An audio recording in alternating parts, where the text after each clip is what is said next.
salaam gars yi bàyyi yéegeen si jàmm man maa ngi si jàmm baax. Tey moom dama leen di wan lu garaaw nu ñuy defee headshot si Free Fire ak pompe nag bopp bala bopp tuuru léppay xonk loolu laa leen mën a wax du ak du dara juste ngeen topp seetaan vidéo ba mu jeex tàkk balaa ngeen tëdd tey di ngeen ko mën.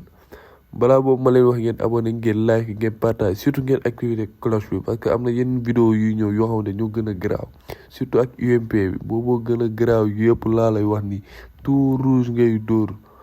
voilà on peut commencer nag voilà dugg nañ entraînement et mën naa leen expliquer. voilà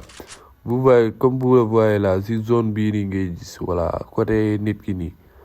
en fait sa viseur côté boobu noonu nga koy viser automatiquement bu ko teg ci nit loolu indi ngay dóor muy rouge amaale ay jaune et tout voilà comme noonu. voilà xoolal fii sanga laal ko day dem nice comme ndox lay def vous voyez. voilà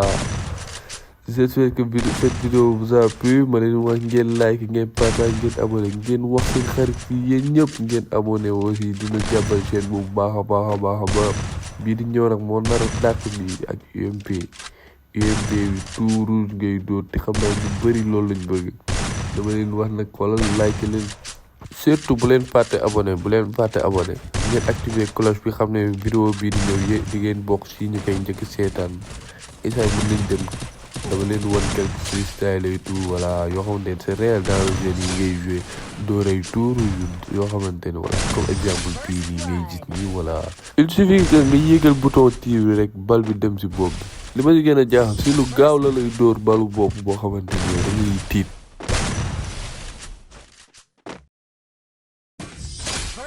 mais sans like ba def benn vidéo dugal sama sensibilité sama DP yi voilà ma leen wax ngeen like ngeen partage ngeen abonné surtout ngeen activer cloche bi pour vidéo bii di ñëw ngeen bokk ci ñu koy njëkk seetaan.